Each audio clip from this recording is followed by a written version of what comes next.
Buenos días.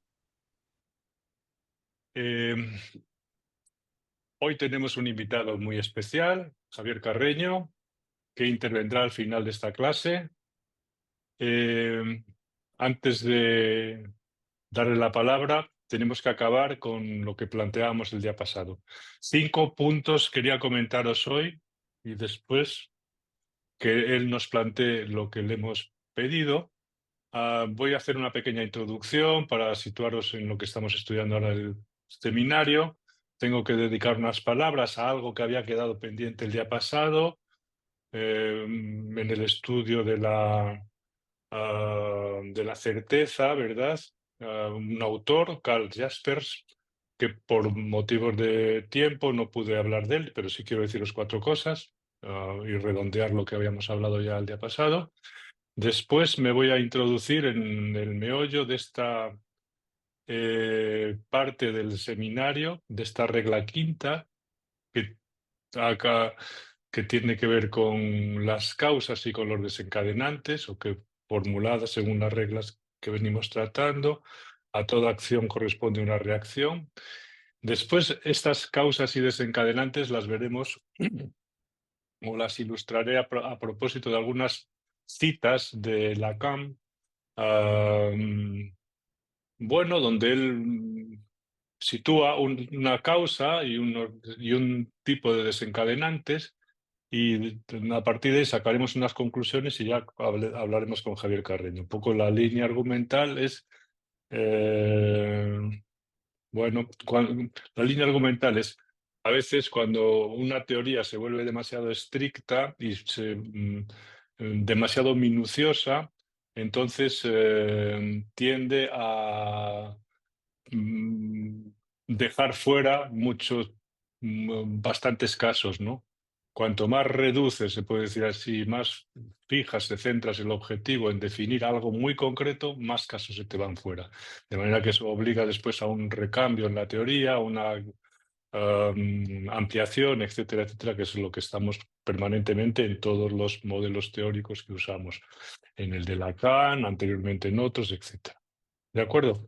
Bueno, pues el primer punto, una breve introducción para deciros que en la clase anterior nos habíamos detenido en mostrar algunos aspectos sobre la certeza que han sido ya mencionados en la psicopatología tradicional y que han ocupado un lugar predominante, especialmente en relación con el delirio, también con respecto a las alucinaciones. Bueno, eso es algo ampliamente aceptado por todos los clínicos y por todos los psicopatólogos. De hecho, la mayoría de los autores que han hablado de certeza, algunos dicen creencia en lugar de certeza, es más apropiado decir certeza, ah, lo han hecho siempre en relación con el delirio. Y tal es la relación entre certeza y delirio en la psicopatología clásica que, por ejemplo, Jean-Pierre Falret afirmaba en el libro suyo sobre las enfermedades mentales que cuando un delirio remitía, la certeza desaparecía. O, para decirlo de otra manera, si la certeza, digamos, se difuminaba, el delirio también se difumina. Es decir, que hacían en ese sentido una sinonimia o una articulación esencial entre delirio y certeza. Eso fue recogido después en una frase que citamos el día pasado de Targolat y Dublinot, donde después de un estudio amplio sobre la intuición delirante, lo que venían a proponer es que todos los autores clásicos han considerado que en materia de delirio la certeza ocupaba un lugar esencial. ¿De acuerdo? Pero fijaros que la certeza la han vinculado con el delirio, pero el delirio no es la psicosis, es una parte de la psicosis, ¿no? Entonces, vamos a dar un paso más aún, ¿no? Desde el punto de vista clínico y fenomenológico, el delirio tiene una relación muy grande con la certeza. Ahora vamos a dar un salto cualitativo, ¿no? Si acaso, pensar, ¿y si acaso la certeza como tal tuviera algo, participara en algo en lo que sería el mecanismo fundamental de la psicosis? Y no fuera algo solamente localizado en la expresión o en la manifestación delirante, ¿no? sino que fuera algo constituyente de la propia psicosis, ¿no? Pues esto, pensar eso así, es algo que se lee en Freud.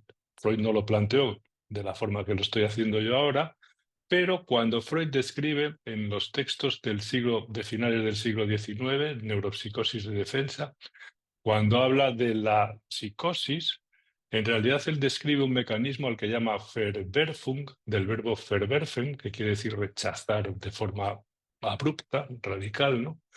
Y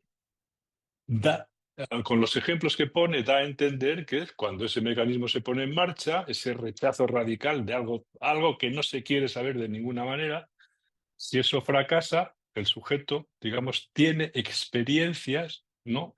Delirantes, alucinatorias o del tipo que sea, donde la certeza está por medio.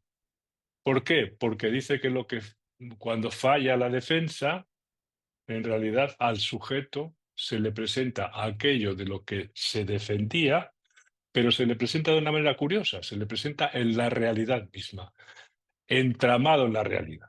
Con lo cual, si está entramado en la realidad, quiere decir que no es una duda, ni que es... No, no, no, es que está ahí. Es decir, Freud da una visión de todo esto mucho más amplia. Yo, bueno, es lo mismo que podemos leer en el seminario 3 de Lacan, con ejemplos que va poniendo, ¿verdad? Dice, hay un paciente, me dice, pasa un auto rojo, ¿no? Tiene la idea de que está ahí para él, etcétera, etcétera. Y lo que transmite con ese tipo de ejemplos es justamente que hay una serie de cosas que le pasan a los psicóticos que para el psicótico es vivido en el plano, se puede decir así, vamos a decir así, de la convicción, de la certeza. Es verdad para él. ¿De acuerdo? Pero aquí ya no estamos hablando solamente del delirio, sino de otros fenómenos como la intuición delirante, o en este caso lo que llamaríamos, en el ejemplo de Lacan, lo que llamaríamos la autorreferencia. Es decir, que lo que le sucede al sujeto, él no es indiferente, sino que está allí para él, ¿no? Y esa es la convicción. Lo que quiera decir es lo de menos, pero que está ahí para él, eso es lo fundamental. ¿De acuerdo? Bueno, si hay alguna escuela de pensamiento, ¿verdad?, que ha logrado dar muchos detalles sobre la cuestión esta de la certeza en los delirios, ha sido sin duda la fenomenología alemana, ¿no? Especialmente en la escuela de Heidelberg, ¿no? Luego os hablaré de un autor que el día pasado nos quedó pendiente, ¿no? Un autor que por otra parte yo no le tengo mucha simpatía, pero es verdad que de un libro de 1000 páginas puedes coger 3 o 4 que son muy buenas, ¿no? Entonces luego os hablaré de Jasper, ¿no? Todo esto que os venía argumentando, lo que nos indica es que los locos atribuyen una certeza especial a muchas de las cosas que viven habitualmente, no solo al delirio. Este es el punto de vista que sostenemos aquí, ¿no? De acuerdo con estas observaciones clínicas y de acuerdo también con el mecanismo esencial de la psicosis descrito por Freud, la experiencia de la certeza, entonces, ah, lo que se vive con certeza, lo planteamos, digamos, como algo que está, se puede decir así, en la esencia misma de la psicosis. Y entonces, el reto del clínico, en este caso del psicopatólogo, es extender la certeza más allá del delirio, es decir, a muchas otras experiencias, vivencias o fenómenos que le suceden a los psicóticos. ¿Cómo hacemos esto? Bueno, pues este es un asunto, claro, que nosotros tenemos que ir inventando y creando sobre la marcha, ¿no? Yo he estudiado este tema desde hace muchos años, ¿verdad? Y a mí se me ocurrió, y así lo propuse, ¿verdad?, en el libro de los estudios sobre la psicosis, con 2 coordenadas, introducir el campo de la certeza en lo que sería la experiencia de la dimensión psicótica, ¿no? O lo que sería la psicosis como tal. No solo reducido al delirio de la alucinación, sino a muchas otras cosas. Y para eso, pues esas 2 coordenadas, por una parte, una de esas coordenadas es lo que llama el axioma, de la certeza y otra lo que serían las experiencias de certeza. Es una división artificial, pero se entiende rápidamente. El axioma. ¿Qué quiere decir axioma? El axioma lo podemos aplicar para aquellos delirios que tienen una cierta organización, ¿no? Y axioma es una fórmula que no necesita ninguna demostración y es la fórmula o el título de la novela delirante. Reducir, por así decir, todo el delirio a una frase. Eso sería el axioma del delirio. El otro me quiere envenenar. Él tiene el axioma delirante. Hablaremos el próximo día de Kurt Gödel, donde esta fórmula está presente en lo que fue su paranoia, ¿no? Dios me quiere convertido en mujer para procrear una nueva raza conmigo. Es el axioma del profesor, el doctor Schreber. Bueno, todo eso entonces ahí se ve con mucha claridad que estas fórmulas, aunque suenen raras, para el sujeto son convicciones auténticas. No porque sean verdad, que los otros las pueden criticar, para ellos es verdad, por supuesto, sino porque tienen una densidad de la certeza, de certeza. Y vosotros diréis, bueno, pero con 4 tonterías que se le diga, un par de pases de manos dialécticos y un buen chorrito de haloperidol se le quita la bobada. No, no, no, no. Precisamente el próximo día quiero mostraros esto a propósito de 2 casos, precisamente de gente superdotada intelectualmente, Kurt Gödel y John Nash, y para que veáis de qué manera la certeza condujo toda su vida, dirigió toda su vida. En el caso de Nash incluso estropeó en buena parte lo que fue su prodigio natural con las matemáticas. Y en el caso de Gödel, incluso le llevó a la muerte, porque él estaba convencido de que lo querían envenenar y dejó de comer cuando su mujer dejó de probar la comida que le preparaba. Y se murió de hambre con 39 kilos. Tengo que mirar exactamente los kilos, pero creo que eran 39. Bueno, el próximo día lo veremos. Es decir, que no se trata de, cuando se habla de la certeza, no se trata solamente de, oh, se lo toman por verdad. No, no, es que por eso darían la vida. Y ahí es cuando se empieza a entender bien qué diferencia hay entre eso y las creencias, o incluso las ideas sobrevaloradas, o incluso las ideologías. Porque dile tú a un tío de estos que tenemos, al hombre de zanahoria, dile que arriesgue su vida por lo que está defendiendo, que se marcha a jugar al golf y no reaparece nunca. No, no. Una cosa es ganar pasta o trincar a los demás y otra cosa es dar la vida como un loco. Ahí está la diferencia. ¿Vale? Bueno, entonces, el próximo día, entonces, el axioma del delirio, ahí está siempre. Se puede caer el delirio, pero el axioma que ¿no? Y se usa solamente cuando el sujeto está en apuros, vuelve a echar mano a poner en marcha el delirio.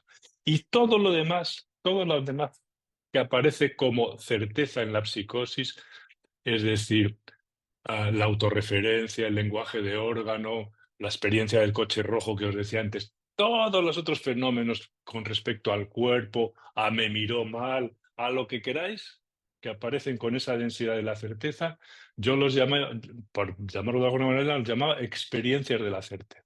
Es decir, que la certeza se presenta en la psicosis en estas 2 coordenadas, como experiencias relacionadas con el cuerpo, con la relación con los otros, con la intuición, con lo que uno, digamos, piensa, siente, etcétera, etcétera, con muchas cosas que tienen esa densidad, ¿no?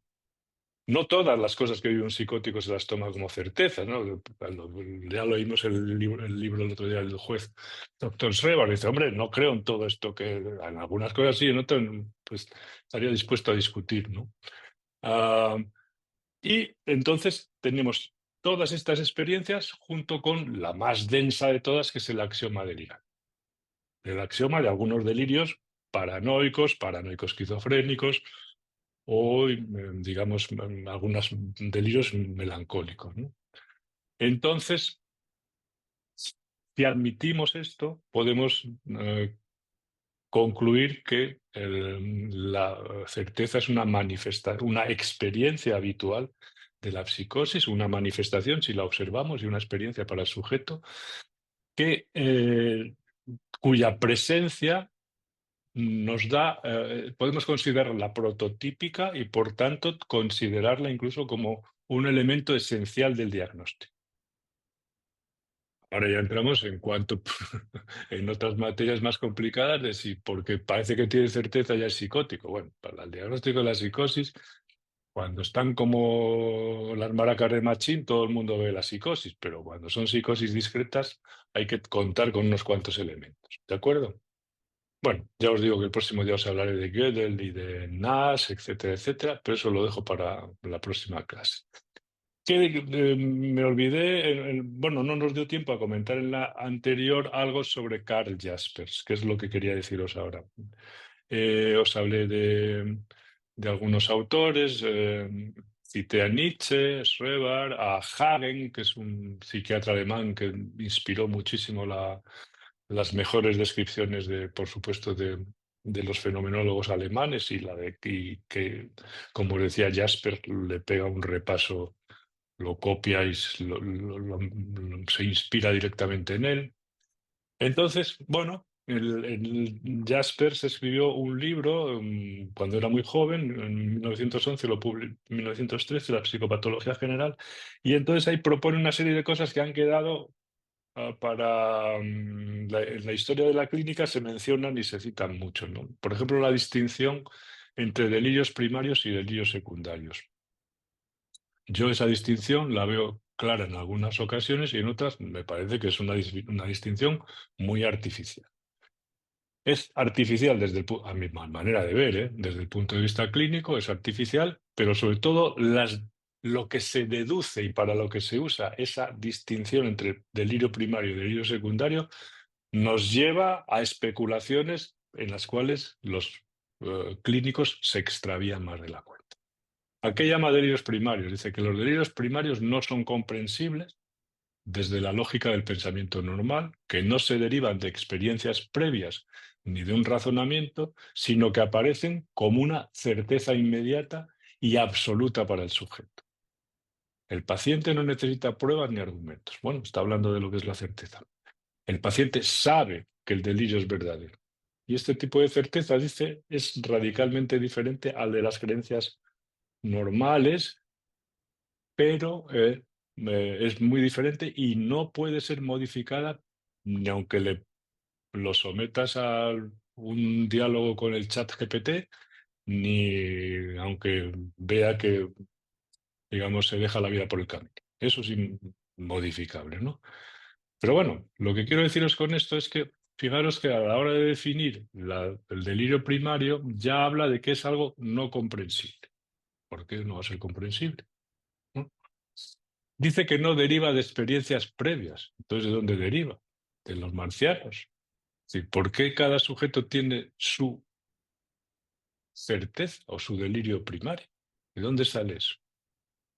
Es decir, estos son los argumentos, digamos, donde todo esto después va cogiendo una forma y se va extraviando de tal manera que llega hasta el punto de decir que los delirios primarios son los delirios esquizofrénicos, que son, como no son comprensibles, son cerebrales, es decir, orgánicos, pero digamos, en la trampa está, el argumento está en la trampa, porque tú no los comprendas, quiere decir que son cerebrales, o que a lo mejor no has escuchado bien al paciente.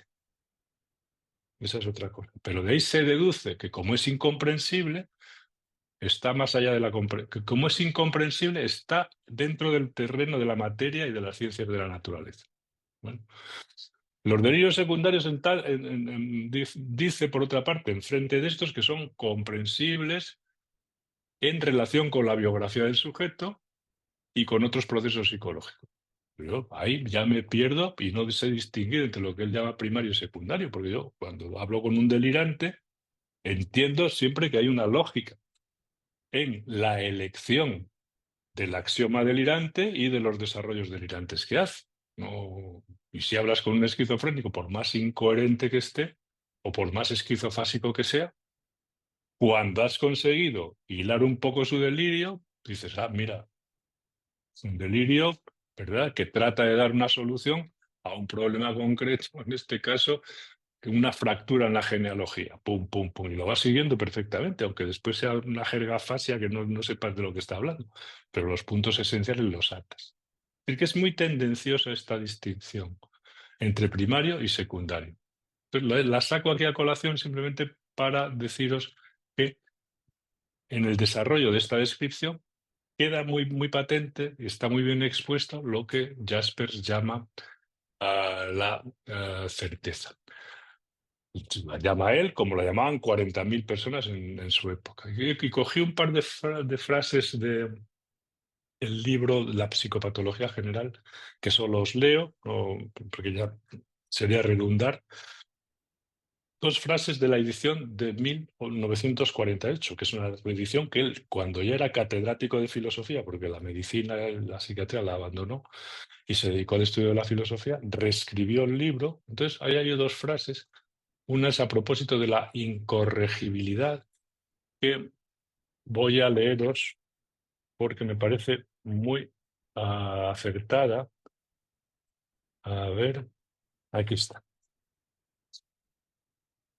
Incorregibilidad, cuando habla de los delirios. Dice, a partir de las experiencias delirantes, genuinas descritas, de las percepciones engañosas y de todas las demás vivencias primarias mencionadas anteriormente, que pueden dar lugar a un juicio erróneo, surgen, en una combinación variada, las formaciones delirantes que se encuentran en cada paciente.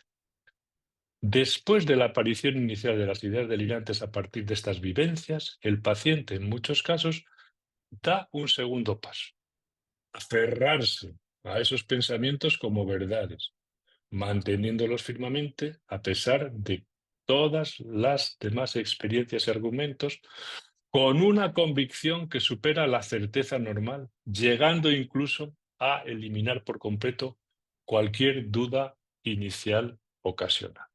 Bueno, aquí queda reflejado claramente este papel entonces de la certeza, lo mismo que en otra frase, también de la psicopatología, que os leo traducida. Dice, la conciencia del significado experimenta una transformación radical. El saber inmediato e imperativo de los significados constituye la vivencia delirante primaria. Bueno, esto ha influido mucho, desde luego, si conocéis un poquito la clínica alemana, en Schneider, e incluso en Klaus Konrad, etcétera, que han hecho descripciones muy elegantes y muy precisas con respecto a las intuiciones delirantes, etcétera, cómo eso arraiga, ¿no? Y el sujeto, digamos, vive en otro mundo, etcétera, etcétera. Bueno, yo creo que con esto es suficiente para hacerse una idea un poco y mencionar este autor que ha contribuido a extender um, a darle la importancia que tiene, junto con la tradición alemana, a la certeza, en mis palabras sería como experiencia y también como axioma delirante, dentro del mundo de la psicosis, de la dimensión de la experiencia que es la psicosis, ¿no? Ahora vamos a entrar en un asunto un poco más peliagudo, que tiene que ver con el tema que estamos estudiando, que son las causas y los desencadenantes. Ya veis que lo pongo en plural, ¿no? Y que este es el meollo un poco que estamos tratando en esta quinta regla clínica que se llama a toda acción sucede una reacción. Un título muy newtoniano, ¿no? Bueno, ¿a dónde vamos con todo esto? Causas y desencadenantes, ¿no? Bueno, voy a leeros 5 aspectos, me parece que anoté aquí para discutir un poco esta cuestión, a ver cómo lo enfocamos para hacer un estudio productivo que nos sirva para algo en el estudio de la psicopatología. Causas y desencadenantes. En primer lugar, lo primero que conviene especificar Voy a plantearos un poco cómo pienso yo el problema, a ver si le podemos dar alguna solución. Lo primero que conviene especificar, digo, es la diferencia entre causa y desencadenante, ¿no? Eso hay que ser clínica. Esto es una cuestión de patología y de psicopatología. Por causa se entiende, grosso modo, un factor, un acontecimiento, una condición o una característica que desempeña un papel esencial en producir un efecto. En el mundo nuestro, una enfermedad, una alteración.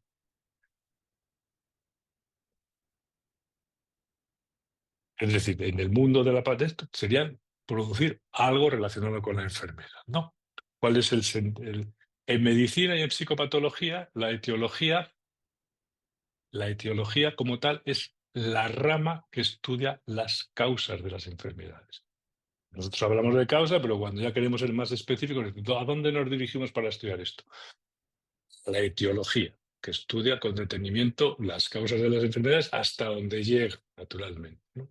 Las causas de las enfermedades o de los trastornos. Bueno, desde el punto de vista psicoanalítico, claro, cuando hablamos de causa, en la psicosis aludimos a un factor o a una condición o a un acontecimiento esencial en la constitución del sujeto, no tanto en el desencadenamiento, no, en la misma composición, en la misma constitución del sujeto. Algo ha pasado en la constitución del sujeto que ha dejado una marca, un rasgo, un déficit, lo que sea, ¿verdad? Que contribuye después a que ese sujeto pueda llegar a psicotizarse. Y eso se ha relacionado, el que más lo ha desarrollado naturalmente ha sido Lacan con la teoría de la forclusión del nombre del padre, ¿no? Bueno, en cuanto al desencadenamiento o desencadenante, es decir, lo que origina una reacción, eh, lo podemos definir también como un factor, como una situación o como un acontecimiento específico que inicia un empeoramiento o un proceso patológico. Ese es el desencadenamiento, algo que inicia algo que ya está y que lleva a un empeoramiento, a un proceso patológico. También desde el punto de vista psicoanalítico, el desencadenamiento de la psicosis es una consecuencia de, en este caso, lo que decíamos antes, la forclusión. La forclusión vista aquí como el mecanismo causal y el desencadenamiento sería un factor que pone en marcha toda la cuestión del mecanismo causa. Por ejemplo, en el texto de una cuestión preliminar de Lacan, que es donde más se estudia esto con más detalle, ¿verdad?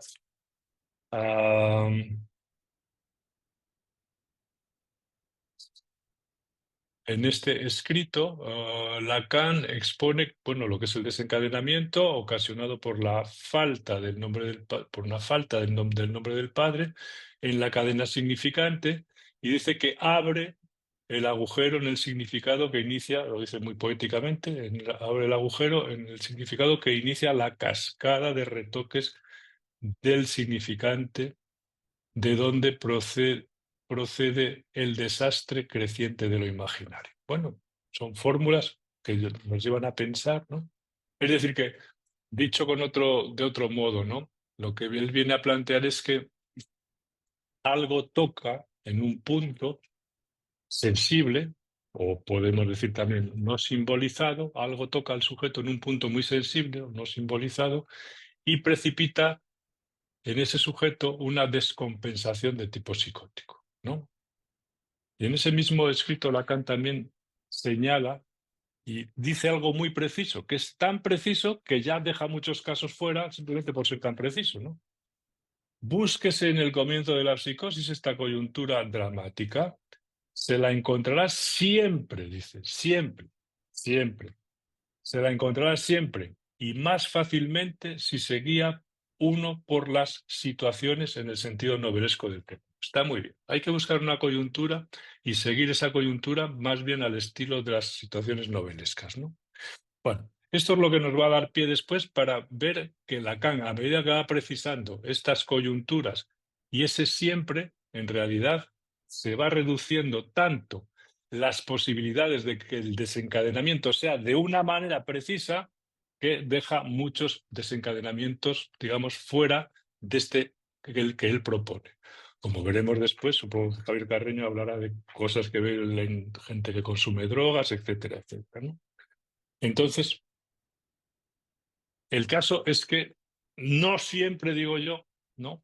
El caso es que no siempre es tan fácil situar esa coyuntura. No siempre es tan fácil situar la coyuntura del desencadenamiento de una psicosis. Entre otras cosas, porque la propia defensa psicótica borra a menudo lo que sucede en ese tipo de coyunturas precipitantes. Es decir, que la psicosis es como la cabeza borradora de la forclusión, como la cabeza borradora de Lynch. Es decir, el sujeto a veces. ¿Y cuándo empezó eso? Y tiene como una especie de agujero negro de oscuridad esencial, porque eso es precisamente el no querer saber nada. Entonces, a veces la coyuntura no se encuentra. Y no podemos empeñarnos tampoco en encontrarla, porque lo que puede suceder es que el sujeto, la protección que tenga sea haberlo borrado. Y los estragos que podemos, creo yo, ¿no?, ocasionar interrogando más de la cuenta a un paciente es que lo vamos a poner peor de lo que estaba. Hace poco veíamos a un colega francés como digo, con una formación exquisita y yo creo que con muy buena preparación clínica, interrogar más de la cuenta a una paciente que cogió, se levantó y dijo que ya no hablaba más en una presentación de enfermos. Es decir, que hay cosas que no es tan fácil precisar y que no conviene tampoco precisar para dejar al paciente un poco tranquilo, ¿no? Porque no puede dar cuenta de ello, ¿no? Entonces, de esta manera, creo yo que no es tan sencillo dar con el acontecimiento preciso, ni siquiera a veces, como digo, conviene forzar más de la cuenta las cosas. Bien, tenemos que conformarnos a veces simplemente con una especie de conjunto de circunstancias que precipitan la eclosión clínica de la psicosis y punto, una especie de conjunto, ¿no? La segunda cuestión, el segundo planteamiento que quería haceros para pensar este problema es que si consultamos los manuales de estudio que usamos habitualmente y con los que nos hemos formado, vemos que suelen distinguirse, yo diría que tres corrientes de opinión sobre las causas de la psicosis. En primer lugar, las corrientes biomédicas que destacan las alteraciones neurobiológicas, las disfunciones cerebrales, los desequilibrios en los neurotransmisores como la dopamina, el glutamato, la serotonina, etcétera, lo que queráis, ¿no? Y destacan también a veces unas anomalías genéticas, ¿no?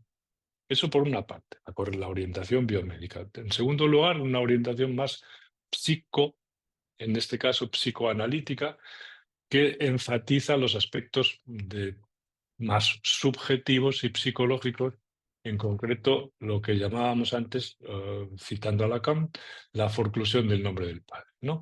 Y por último, hay algunos modelos, ¿verdad?, menos potentes desde el punto de vista teórico, pero bueno, que están ahí, que son los modelos más comunitarios y sociales, y ellos se reivindican o creen, se ven partidarios de factores más sociales, es decir, de que las personas tengan más recursos, mejores casas, una calidad educativa mejor, una vida sanitaria más solvente, etcétera, etcétera. Entonces, ponen el énfasis en eso y creen que si eso falla, hay más propensión a enfermarse, ¿no? Bueno, hay que demostrarlo, de todos modos, ¿no?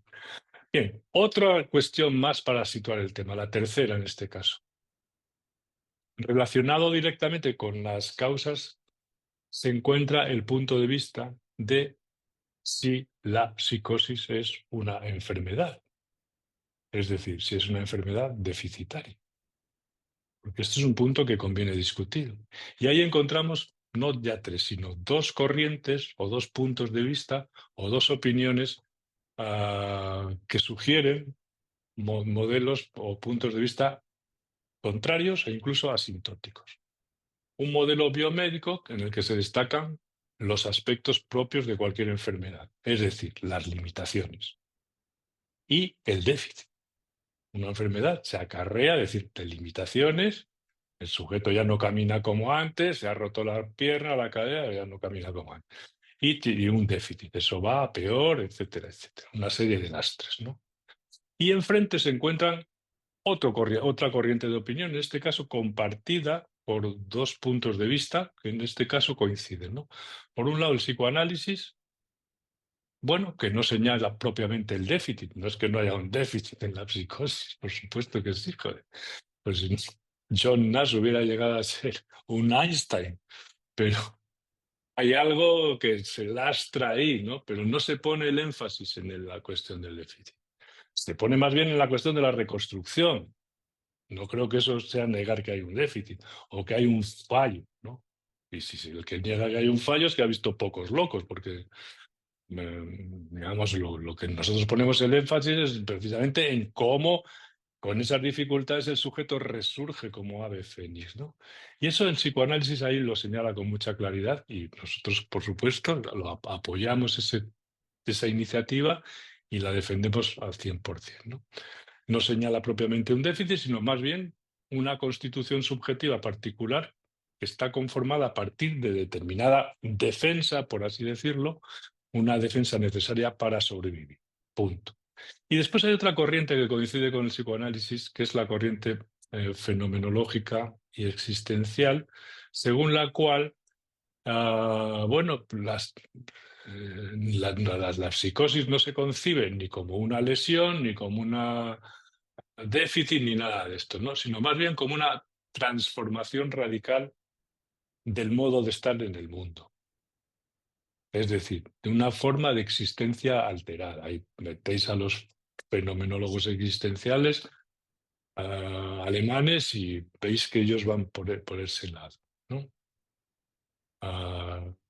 Bueno, otro punto más para sugeriros, creo que conviene que lo tengáis en consideración también, para pensar las causas y los desencadenantes.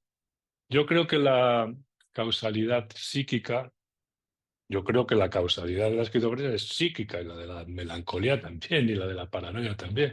Pero bueno, yo creo que la causalidad psíquica se pone de manifiesto en algo con lo que nosotros trabajamos a diario. Que si no se diera, tendríamos que dudar de si es una causalidad psíquica. ¿En qué se pone de manifiesto? En que yo, como clínico que se dedica a la psicoterapia, principalmente, consigo efecto en pacientes diagnosticados de todas las formas de locura. Si yo, con mi presencia, con mi voz, con las palabras que digo, con mis gestos, con mi compañía, con las bobadas que puedo llegar a hacer, consigo efectos en un esquizofrénico que está bastante en la luna, quiere decir que estas cosas que tienen que ver con la transferencia y con la palabra tienen que ver también con la esencia de esa enfermedad o de ese trastorno. Porque si no, ¿por qué habría yo de conseguir efecto? ¿No? O sea que este es un buen argumento, ¿no? Yo no consigo efectos con una demencia senil o con una enfermedad de Alzheimer. La persona puede estar entretenida, pero nada más. Porque la palabra, la presencia, no alcanza a tocar la materia cerebral, pero en estos otros sí. También toca se puede decir así, la esquizofrenia en los neurolépticos, por supuesto, que también la materia cerebral es química, ¿no? No digo que sea la causa, digo que se puede tocar ahí, ¿no? Y yo lo puedo tocar de otra manera. Entonces, bueno. Por eso yo creo en una psicogénesis, en una génesis psicológica. Y por eso me dedico a lo que me dedico, si no me dedicaría a otra cosa, claro. Entonces, eso es una cosa, ¿no? Pero decir que la psicosis se debe a tal o a cual causa concreta y que el desencadenamiento se produce en tal o en cual coyuntura específica, yo creo que hay que fundamentarlo mucho.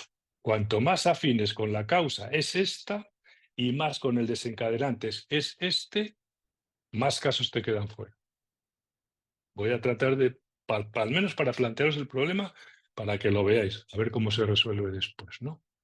Afirmar que solo obedece a una causa y solo sobreviene en un tipo de coyuntura o en el encuentro con tal factor y convertir eso en dogma, a mí me parece excesivo.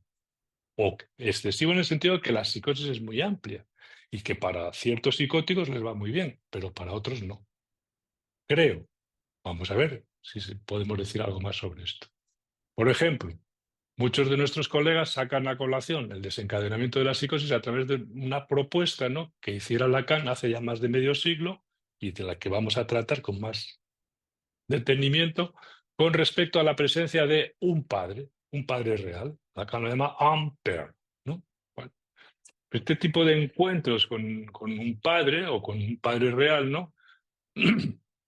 Y ese tipo de coyunturas, pues yo diría que por los pacientes que yo conozco se observan en algunos sujetos más bien paranoides. Pero yo no he visto desencadenamientos de ese tipo en la mayoría. Es decir, paranoides es un tipo de psicóticos, pero hay muchos más tipos de psicóticos. En los melancólicos no se ven desencadenamientos. Yo no veo desencadenamientos de ese tipo, en general. En las psicosis infantiles, ya nos contará el próximo día Gustavo Ingalina, que trabaja con niños locos. En otras, en las esquizofrenias, a lo mejor en algunas sí, pero en la mayoría, ¿no? En las psicosis que se, que se rompen el sujeto en el contexto de un consumo de drogas, entra esta coyuntura y ese desencadenante. Más, en las situaciones de desamparo radical.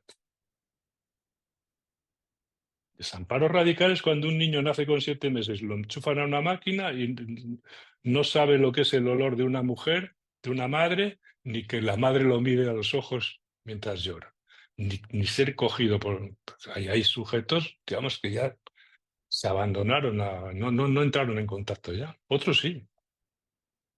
Es decir, que son. Y eso puede dar a la larga, por lo menos la gente que se dedica a esto. Miguel Ángel Vázquez, cuando estuvo aquí en las jornadas de la psicoterapia del año pasado, explicaba, el que ha trabajado con neonatos, pues, cómo había una relación y una influencia muy grande entre determinado tipo de circunstancias de los recién nacidos, sobre todo algunos prematuros, ¿no? Y otros, por ejemplo, a traumas terribles, que tienen tal efecto que el sujeto se rompe y necesita echar mano de defensas poderosísimas, como la locura, ¿no? Bueno, esto es una cosa para que la consideréis. Otro punto más.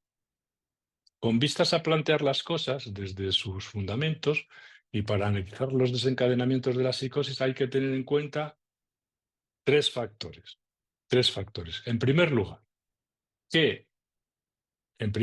las psicosis se desencadenan en momentos muy distintos de la vida, desde la infancia hasta la edad adulta, con predominio naturalmente de la juventud.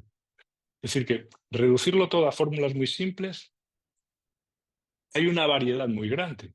Se desencadenan en momentos muy distintos de la vida, desde la infancia hasta algunas personas ya avanzadas, ¿no?, que han pasado sobradamente la juventud.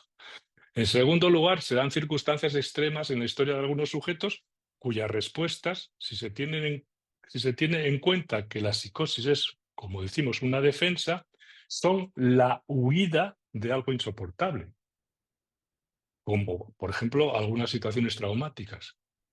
Pero también el desamparo radical puede ser causa de este tipo de poner en marcha una defensa poderosísima.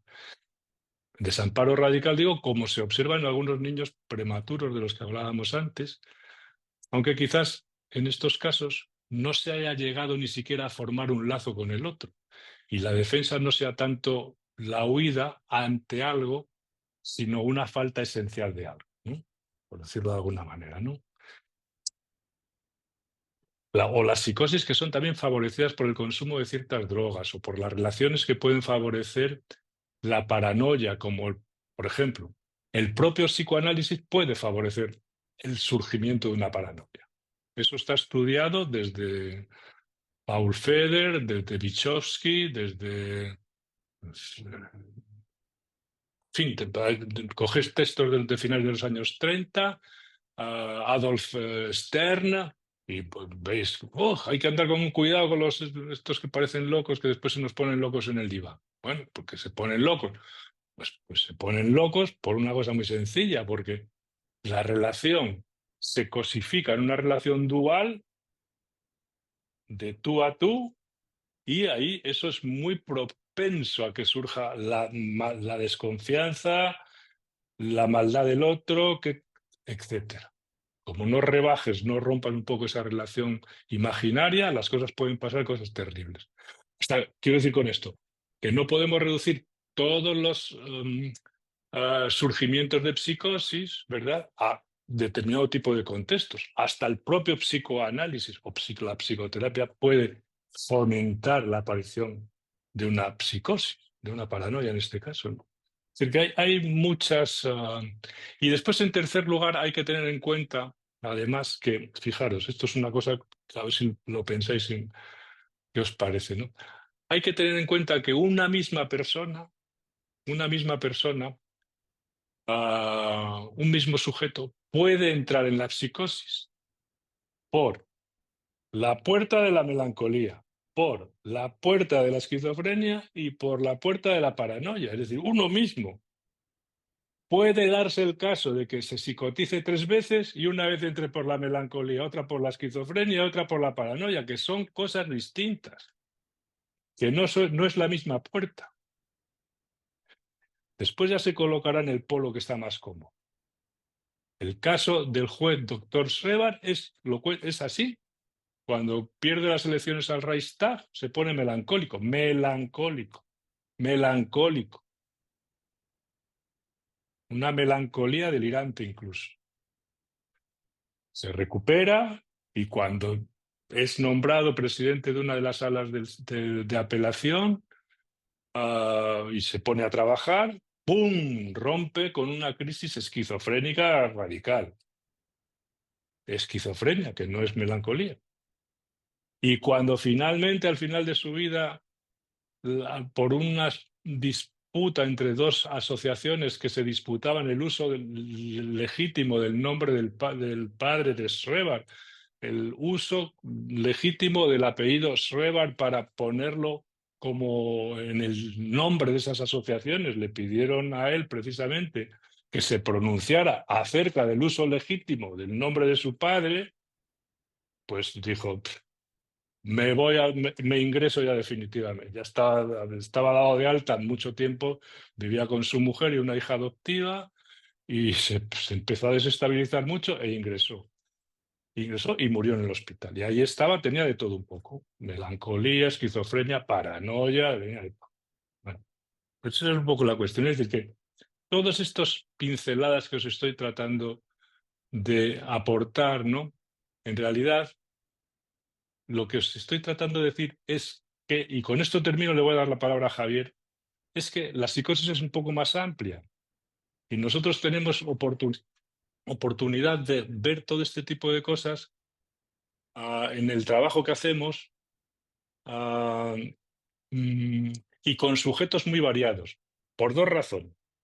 Sujetos muy variados. Primero, porque a los servicios públicos van sujetos muy variados. Y en segundo lugar, porque van sujetos que no creen en el psicoanálisis nada, en el inconsciente menos, en Freud le parecían todos los cojones. Es decir, que no va un tipo de pacientes único o muy parecido, que creen en Freud, en el psicoanálisis, más que los psicoanalistas a veces, y que son pacientes más o menos del mismo estilo. Entonces ahí ves que hay una homogeneidad. Pero nosotros lo que vemos es una heterogeneidad muy grande. Y creo que hay que plantearla para, cuando se habla de causas y consecuencias, causas y desencadenantes, tenerlo en cuenta. Bueno, yo ahora no voy a seguir con todo el rollo que tenía preparado para hoy, porque lo que quiero es escuchar a Javier Carden, ¿vale? Y ya continuamos el próximo. El próximo día voy a ver cómo centra Lacan la cuestión de las causas y los desencadenamientos, y ya continuaremos después también con Gustavo Ingalina para que nos dé su punto de vista. Javier, ¿estás por ahí? Aquí estoy, hola, ¿qué tal? Hola, muchas gracias, Javier, agradecerte sobre todo que hayas venido, con muchas ganas de escucharte, y a ver qué nos puedes decir un poco tú. Te he invitado porque yo creo que en tu como psiquiatra, ¿verdad? Como psicoanalista, has tenido ocasión de trabajar en lugares muy distintos, ¿verdad? Desde un hospital general, haciendo desde otros lugares también con toxicómanos, ahora haciendo mucha interconsulta, es decir, que tienes un punto de vista clínico muy amplio y yo quería invitarte precisamente por eso. Sí, sí. Pues sí, justo estaba pensando lo que decías tú, ¿no? Dice, en la psicosis yo puedo operar con la palabra y las medicaciones operan sobre la psicosis, porque cambian la materialidad del funcionamiento cerebral y eso tiene efectos.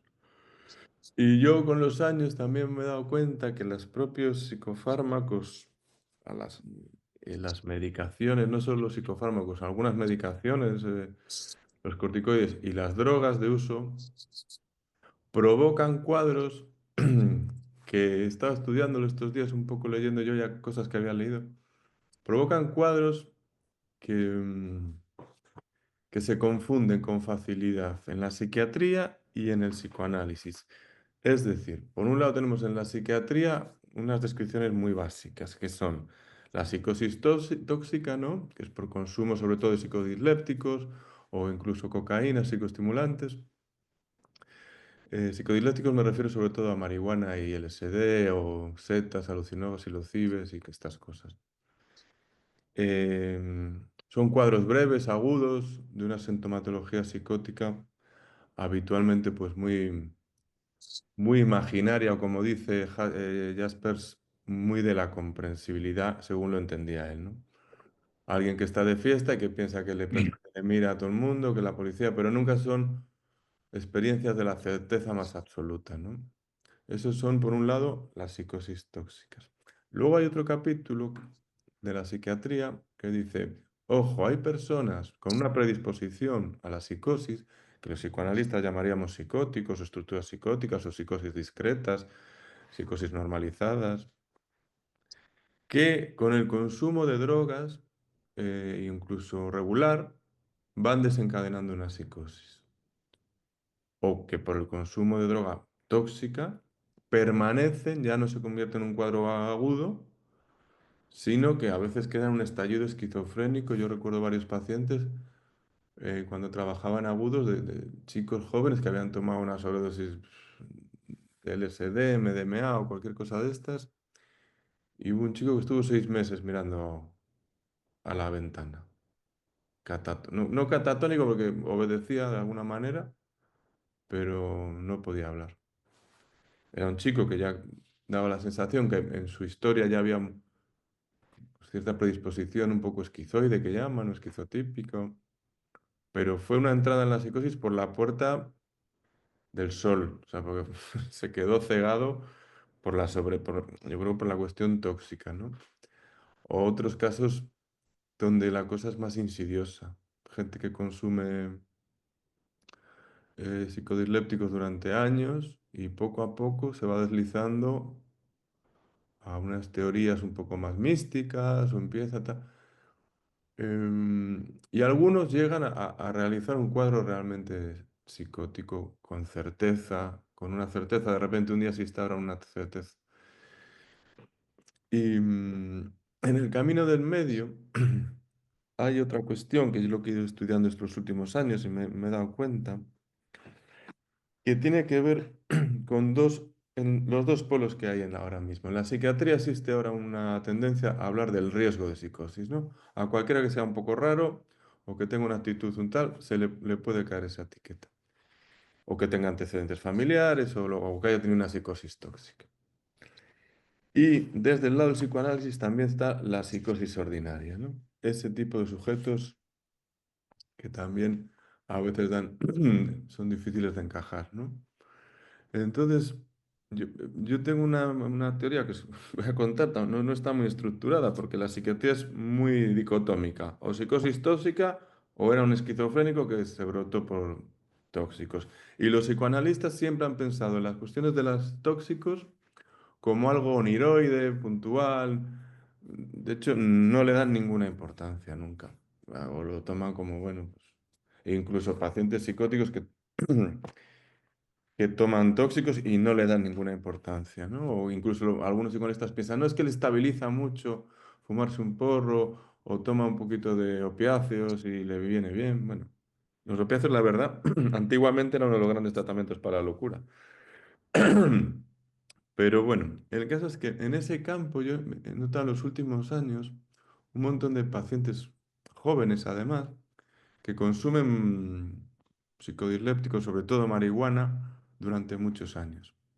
Y empiezan a darte unos cuadros muy bizarros que despistan mucho, porque yo lo llamo paranoias de baja estofa o jasperianas de comprensibles, ¿no?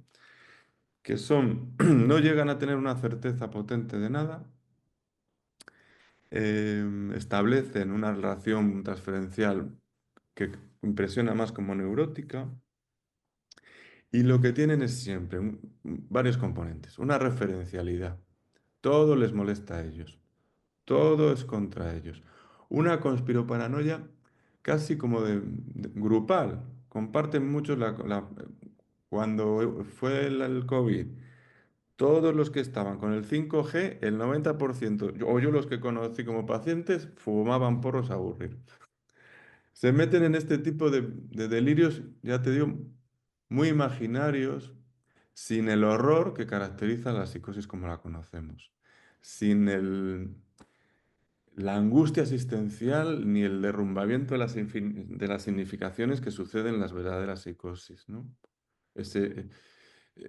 Mira, os cuento otro caso. Un chico que lleva años fumando un montón y yo me puse muy pesado porque me parecía un sujeto neurótico, pero estaba todo el día enredado con su padre.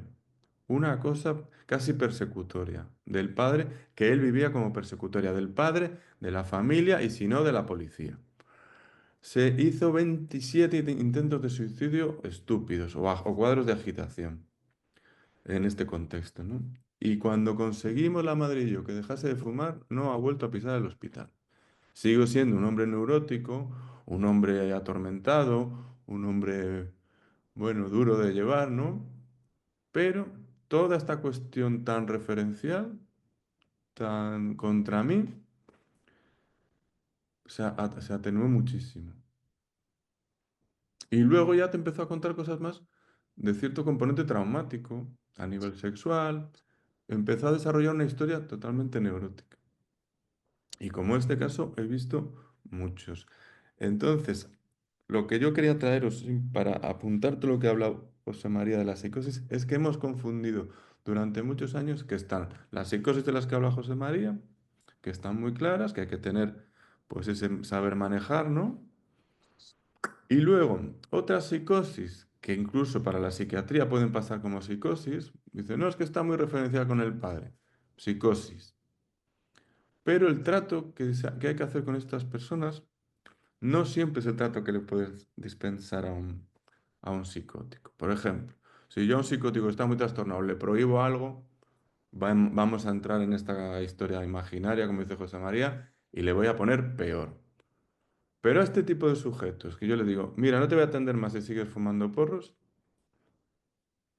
vaya, pues va mucho mejor, porque resulta que hay un sujeto ahí responsable, con cierta ética, que no es presa de un automatismo mental, que no es presa de una xenopatía, es simplemente que los propios tóxicos están produciendo síntomas psicóticos, pero más del orden imaginario, como que hay una ligación simbólica que todavía se sostiene.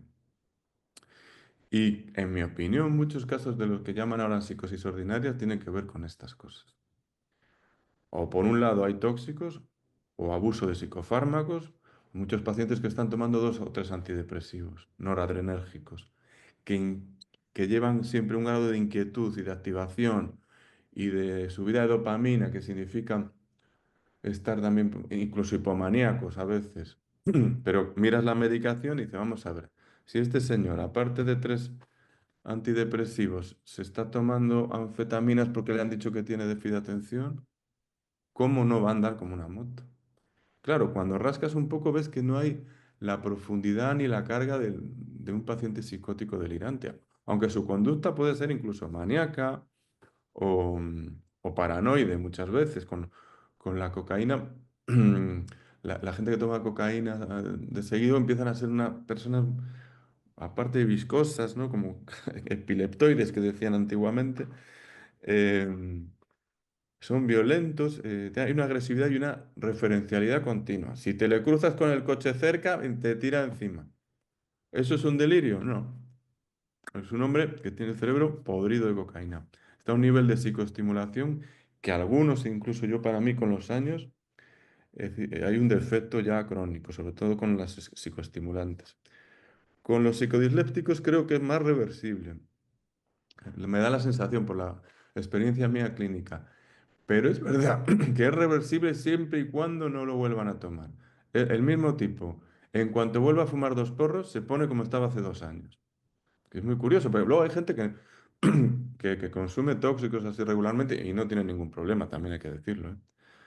Pero en particular ahora con los psicotrópicos que hay, que son a dosis extremas, que no hay ningún tipo de control, que son gente que cultiva sus propias plantas con semillas que están, bueno, que le han puesto anabolizantes, hormonadas para que sean más potentes. Entonces, hay gente que se está intoxicando crónicamente y están empezando a desarrollar cuadros, bueno, lo típico del cuadro amotivacional del cannabis. Pasan por melancolías, a veces también, en vez de lo más paranoide, dice, es que está en casa el chaval todo el día, no quiere hacer nada, no le gusta el mundo. Y digo, ¿pero qué hace? Dice, no, se fuma 10 porros al día. Digo, ¿pero qué va a hacer? Claro. 10 y lo llevan para que le trate la depresión. Entonces, es muy curioso.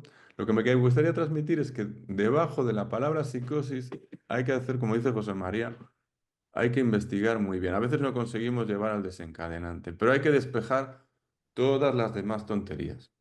Aparte de las cuestiones médicas, enfermedades hormonales, que eso siempre, normalmente cuando llegan a nosotros está descartado, ¿no? Pero está el consumo de psicofármacos, el consumo de drogas y de fármacos, bueno, los corticoides mismamente producen cuadros maníacos mantenidos, a veces insidiosos, no solo agudos, ¿no?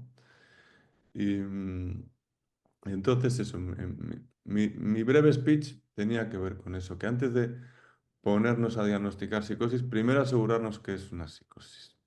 Porque debajo de fenómenos en apariencia psicóticos, porque puede dar la sensación de que ese hombre está maníaco o que tiene unas conductas de autorreferencia muy marcadas.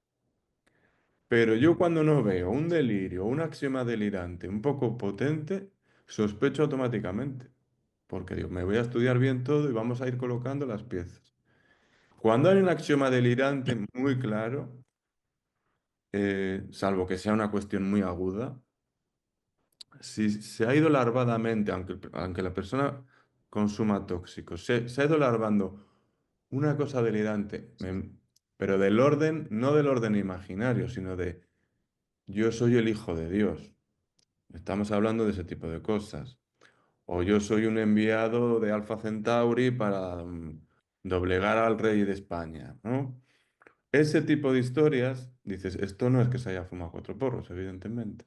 Pero luego otros delirios de baja estofa, de chichinabo, que son que mi padre me persigue, que si el 5G, que si nos roban el agua a los franceses, cosas razonables, o que mi vecino está todo el día, hay un grupo de tías en mi clase que se meten conmigo y se ríen de mí.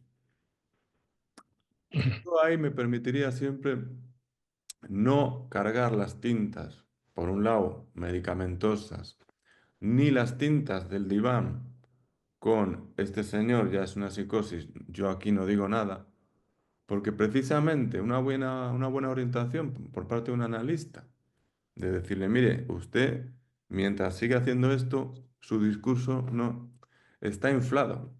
No, no, usted no. Está, digamos que en psiquiatría se llama, esos son ideas sobrevaloradas o unas creencias exageradas en cosas que, ¿por qué no pueden ser? ¿Que el 5G nos hace daño? Pues que puede ser, pero a nadie le preocupa tanto como a ti, ¿no? O tu padre es gilipollas, sí, pero ¿por qué no te vas de casa? ¿No? Que estás todo el día en casa fumando porros que te paga tu padre. Son ese tipo de pacientes que se les puede hacer esas intervenciones, sobre todo cuando ves que no hay ningún delirio, un axioma serio, verdaderamente disparatado. ¿Sabes? A mí es lo que me orienta en mi práctica. Cuando son estas cositas, primero me aseguro de los consumos, de los psicofármacos, de todo lo que puede rodear a esto. Y luego empiezas a rascar de dónde viene esto, cuándo empezó, cómo empezó. Dice, no, es que me abusó un colega, me tocó y entonces yo ya me fumo porros todo el día. Digo, ah, pues mira, se dan las dos cuestiones. Un desencadenante neurótico y el consumo que ha potenciado todo un pensamiento, una rumiación obsesiva en este caso que tiene tintes delirantes, pero no tiene miedo. Lo último que os cuento, ¿no? Seguramente habréis leído el libro este de Ángel Martín de Las Voces, ¿no? Se llama, no me acuerdo cómo se llama. Bueno, yo me lo leí. Y es un cuadro claro de psicosis inducida por tóxicos. Un hombre que llevaba años fumando porros y tomando éxtasis y cocaína durante años seguidos. Pero te cuenta el libro, que está muy bien escrito, porque es un buen guionista, es muy gracioso. Y cuando lees ese libro es gracioso, no ves el horror de la locura en ningún lado. Porque él creía unas cositas que, claro, como estaba intoxicado vivo, esas ideas que iban apareciendo tomaban cierta carta de realidad. Pero las iba contando al mundo tan tranquilo. Y de vez en cuando, cuando descansaba un poco, se le pasaba la intensidad y luego volvía. Y luego se le ocurría que iba a ser el guionista de no sé qué. Era algo realmente onírico, como un sueño, hacía realidad pues sus fantasías. Y el libro, como lo cuentan, claro, en cuanto le ingresaron 3 o 4 días, le dieron antineuroléticos, pues se le pasó. Eso no es los pacientes de los que está hablando José María, ¿no? Eso no es el horror del sinsentido. Este señor por ese consumo cronificado y el insomnio que llevaba atrasado, vivió un sueño durante un mes. Estuvo en un sueño que pudo haber un desencadenante más neurótico, sí, que tenía problemas con la novia, cualquier cosa. O que estaba en un momento laboral que no sabía por dónde iba a caer. Pues venga. Sí, sí. O sea, Javier, entonces es después de escucharte a ti, quedo con ganas de acabar el libro este que estoy haciendo, que se llama Descripción clínica de la psicosis. Ostras, Estoy pues sí. escribiendo, claro, porque todo el mundo habla de psicosis y resulta que la gente no sabe lo que está diciendo. No, no, es que Unos hay hablan de esto, otros hablan de esto. De hecho, bueno, vamos a bajar al suelo de la clínica de nuevo y vamos a rehacer los conceptos, pero desde el punto de vista descriptivo, que es lo que has planteado tú ahora. sí, sí, O sea, que sí. vamos bien orientados. Sí, sí, vamos, bueno, me va a encantar ese libro, porque es que psicosis, yo después de tantos años, ya, de escucharte tanto a ti, psicosis, pacientes psicóticos, de verdad, tengo poquísimos. Estar loco no es tan fácil. Y como decía Lacan, no es para quien puede. Otro que veo a gente que hace locuras, locos, un montón. Pacientes que vivan en la psicosis, que estén instalados en la psicosis, aunque a veces puedan compensarse. Yo creo que tengo contados con los dedos de la mano. Pacientes, hombre, si vas al manicomio tienes 20.000, ¿no? Pero en las consultas de a diario, entre consultas, veo muchas locuras. Sí, Y sí. además, Pero la psicosis, politoxemia. psicosis, claro, es otro. Psicosis de Bueno, verdad, eso como es. bueno, eso es lo que os quería Vaya. contar. Te agradecemos mucho lo que nos has aportado, Javier. Gracias por la manera de aportarlo. Está muy bien expuesto. Eh, y ahora vamos a darle la palabra a Ana Gordaliza porque nos vas a exponer un caso. Si os podéis Sí, quedar a la discusión, porque yo creo que merece la pena. ¿Vale? Muchas sí, sí. gracias, Javier. Aquí cortamos la grabación y. Vale.